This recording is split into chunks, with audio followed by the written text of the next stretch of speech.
cara bahkan menangis di siaran langsung. Pada titik ini, tidak lagi ada semangat balas menyerang. Tidak ada pidato bernada perang. Tidak ada janji pembalasan. Yang tersisa hanya permintaan damai dan ketakutan massal. Israel tahu, mereka sedang berhadapan dengan kekuatan yang tak bisa mereka kendalikan. Dan lebih dari itu, dengan harga dari kesombongan bertahun-tahun. Pemerintah Israel mengirim pesan diplomatik tak resmi ke beberapa negara penengah, termasuk Qatar, Oman, dan Swiss, untuk menjadi jembatan menuju gencatan senjata.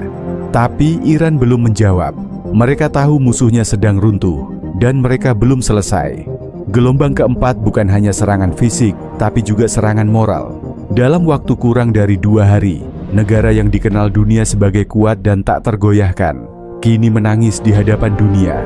Bukan menangis karena kehilangan, tapi menangis karena tak sanggup menanggung lebih banyak lagi. Dan malam itu, dunia menyaksikan Israel memohon damai di tengah reruntuhan yang masih membara. Minggu malam, 15 Juni 2025. Setelah serangkaian tangisan dan permohonan damai dari rakyat dan pejabat Israel menyebar luas di media sosial, banyak pihak internasional berharap Iran akan menghentikan serangannya. Tapi harapan itu sirna seketika. Alih-alih melembut, Teheran malah mengeluarkan pernyataan mengejutkan. Dalam sebuah siaran resmi dari markas besar militer Iran, seorang juru bicara menyampaikan, "Kami melihat air mata mereka, kami mendengar permohonan mereka, tapi kami juga melihat kehancuran yang mereka lakukan terhadap Gaza. Kami melihat anak-anak hangus terbakar, kami melihat rumah sakit dibom, dan kami tidak lupa. Ini bukan soal balas dendam, ini soal keadilan." Pernyataan itu diakhiri dengan satu kalimat yang membekas di seluruh dunia. Tel Aviv akan menyala malam ini, kami pastikan itu. Pukul 22.00, ledakan pertama menghantam Tel Aviv. Sirin serangan udara kembali meraung-raung di seluruh kota Tel Aviv. Warga yang semula mulai berharap situasi membaik, kembali panik dan berhamburan menuju bunker. Tapi kali ini, semua terasa berbeda. Langit tak hanya dihiasi oleh cahaya rudal, tapi juga kilatan api dari drone-drone kamikaze yang mendahului gelombang utama rudal balistik. Rudal-rudal supersonik Iran, yang dikenal dengan kecepatan dan presisinya, mulai menghantam pusat-pusat utama Tel Aviv. Bahkan sebelum sistem pertahanan udara Israel sempat mengunci target, banyak rudal sudah lebih dulu menghantam sasaran. Sistem Iron Dome, David Sling, hingga Arrow 3 yang selama ini dibanggakan Israel sebagai tameng udara tercanggih di dunia, tidak berkutik.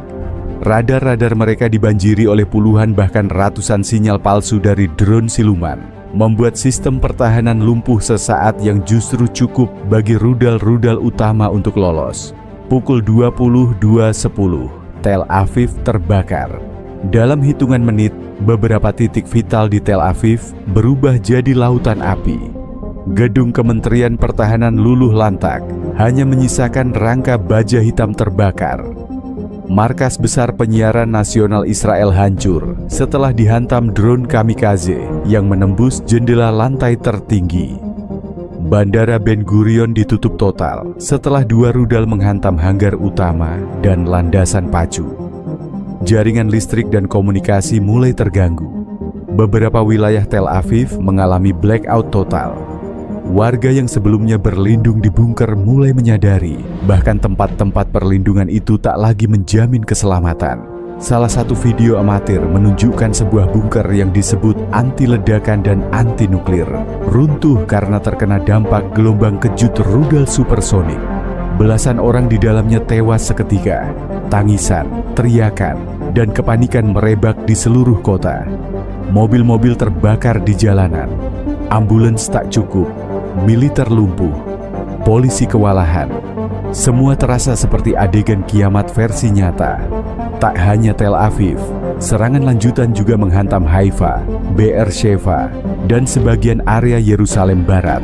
Semua kota besar mulai mengalami keruntuhan infrastruktur secara masif. Jembatan-jembatan utama ambruk, rumah sakit kehabisan daya, dan yang lebih mengerikan, gudang penyimpanan amunisi di pinggiran kota ikut meledak, menciptakan kobaran api yang tak terkendali.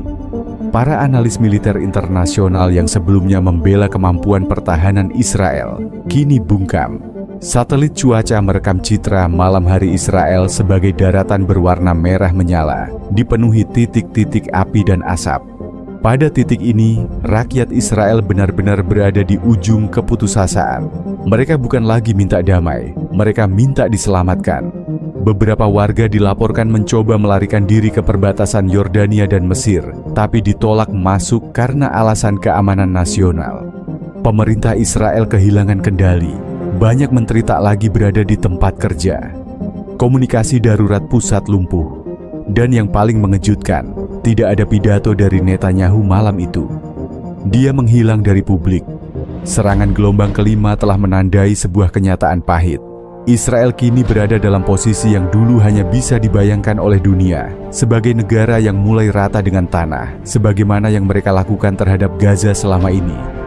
Iran tidak menghentikan serangannya karena mereka tahu Israel sudah melewati batas moral terlalu lama. Dunia melihat dengan mata terbuka, meskipun media masih berusaha menutupi, tapi kenyataan terlalu besar untuk dibungkam. Sebuah negara yang selama ini disebut tak terkalahkan, sedang tersungkur, berlumuran debu, darah, dan nyala api. Senin, 16 Juni 2025. Di tengah kepulan asap dan nyala api yang masih menggulung kota Tel Aviv, kabar mengejutkan muncul dari langit malam Israel. Jet pribadi yang dikabarkan membawa Perdana Menteri Benjamin Netanyahu lepas landas dari pangkalan udara Nevatim, dikawal 2 jet tempur siluman F-35I milik Angkatan Udara Israel.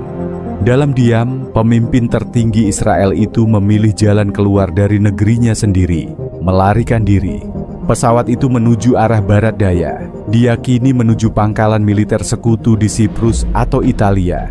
Tak ada pidato pengunduran diri, tak ada permintaan maaf, hanya kepergian diam-diam di tengah malam, meninggalkan rakyatnya dalam kobaran neraka.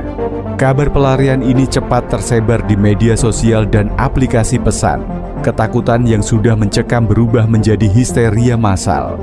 Jika pemimpin kami saja melarikan diri, lalu kepada siapa kami berharap? Seru seorang warga dalam sebuah video live yang viral sebelum akhirnya terputus karena sinyal komunikasi yang nyaris punah. Namun kepanikan itu bukan hanya soal pemimpin yang pergi. Di berbagai kota yang masih tersisa, warga yang berlindung di bunker-bunker bawah tanah mulai menyadari kebenaran pahit. Tempat-tempat yang dijanjikan sebagai benteng terakhir mereka ternyata hanya kubur massal yang tertunda. Beberapa bunker yang dibangun di era modern, bahkan yang diklaim tahan rudal nuklir, runtuh diterjang rudal balistik Iran. Bukan karena satu rudal saja, melainkan karena efek beruntun, gelombang kejut, tekanan udara, dan suhu ledakan yang menembus batas arsitektur sipil. Beton bertulang setebal 1 meter pun retak dan pecah seperti biskuit. Di dalamnya, ratusan orang terperangkap. Teriakan mereka tidak terdengar. Yang terdengar hanya dentuman di atas permukaan dan tangisan dari saudara-saudara mereka yang selamat. Media digital yang masih bisa mengudara di luar Israel memperlihatkan rekaman CCTV terakhir dari dalam salah satu bunker di Asdod. Wajah-wajah warga sipil, anak-anak kecil, dan ibu-ibu yang ketakutan berubah jadi kaku dan sunyi hanya beberapa detik setelah cahaya putih menyilaukan menerobos layar. Lalu gelap, tak ada lagi sinyal. Di Teheran, kabar mengenai tangisan rakyat Israel dan pelarian Netanyahu sudah sampai di meja pemimpin tertinggi. Tapi berbeda dengan reaksi dunia yang berharap belas kasihan, Iran justru bersikap tegas dan dingin. Dalam pidato nasionalnya, Ayatollah Ali Khamenei menyampaikan langsung sikap Iran yang tidak akan bergeser. Kami telah menyaksikan Gaza diratakan. Kami telah melihat anak-anak dibakar hidup-hidup. Kami telah mendengar permohonan damai dari mereka yang tak pernah memberi ruang damai untuk Palestina. Sekarang, ketika angin berbalik arah, mereka menangis dan memohon, tidak kali ini.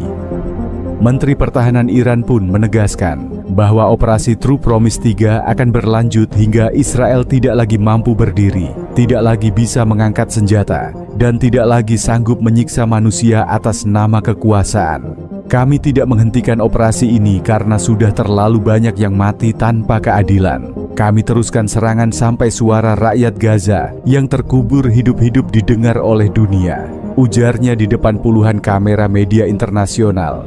Tanpa jeda waktu yang panjang, militer Iran mulai mempersiapkan gelombang serangan ke-6. Kali ini bukan hanya rudal dan drone, tapi unit drone bawah tanah, drone pengacak sinyal, dan rudal hulu ledak penghancur EMP untuk melumpuhkan sisa-sisa infrastruktur digital Israel. Sinyal satelit Israel diputus, sistem navigasi sipil dibingungkan, komunikasi militer hancur, kegelapan digital pun menyelimuti seluruh negeri. Rakyat Israel kini hanya bisa bertahan seadanya. Rumah sakit